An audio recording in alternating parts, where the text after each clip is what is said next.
Ready start. अध्यक्ष महोदय, आपने मुझे 10वीं पंचवर्षीय योजना पर बोलने का अवसर दिया। इसके लिए मैं आपका आभारी हूँ। आपने मुझे कम समय दिया, इसके लिए भी आभारी हूँ।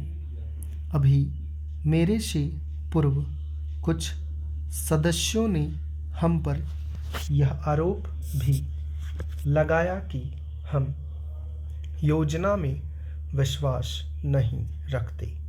उन्होंने तो यह भी कहा कि हमारे चुनाव घोषणा पत्र में भी उनको इस बारे में कुछ नज़र नहीं आया। मैं इस बारे में यह निवेदन करना चाहता हूँ कि उन्होंने कोई दूसरा घोषणा पत्र देखा, गलत घोषणा पत्र पढ़ा और उसी को हमारा घोषणा पत्र समझ बैठे। लेकिन मैं यह कहना चाहता हूँ कि हमारा घोषणा पत्र इस समय मेरे पास है।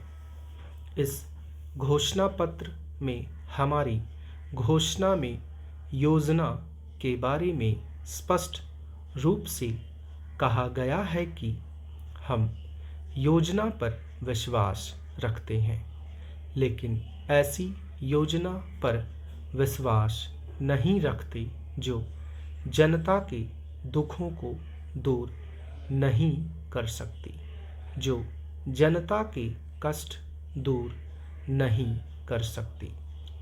आज तक जितनी भी योजनाएं बनाई गई हैं, जिन्हें हम पहली पंचवर्षीय योजना, दूसरी पंचवर्षीय योजना और 10वीं पंचवर्षीय योजना आदि कहते हैं, और उन योजनाओं में हमने जो कुछ निर्धारित किया, उनसे हम जनता के दुखों को दूर नहीं कर सके और जनता के कष्ट दूर नहीं हुए। इन योजनाओं के परिणाम भी हमारे सामने हैं। बड़े बड़े अनुभवी बैठे, उन्होंने योजनाएं बनाई, लेकिन योजनाएं ठीक प्रकार से कार्यान्वित नहीं की गई।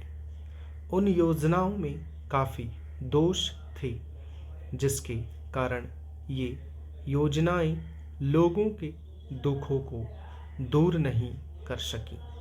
लोग दुखी ही रहे।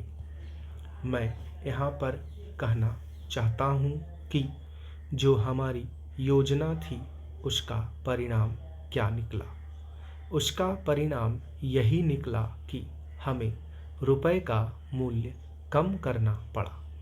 जो योजना होती है वह राष्ट्र धन को ऊंचा करने के लिए बनाई जाती है, लेकिन हमारे सामने आंकड़े हैं। इसका परिणाम हमारे सामने है।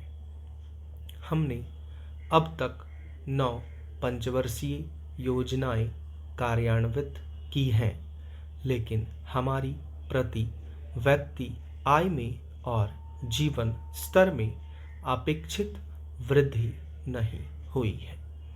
यह दुख की बात है। मैं यह कहना चाहता हूँ कि हमारा ऐसी योजना में विश्वास नहीं है जो जनता के कष्टों को, जनता के दुखों को दूर ना कर सके। हम ऐसी योजनाओं पर विश्वास करते हैं जो उनकी आयु बढ़ा सके, उनका आर्थिक विकास कर सकें, उन्हें उन्नत कर सकें। स्टॉप।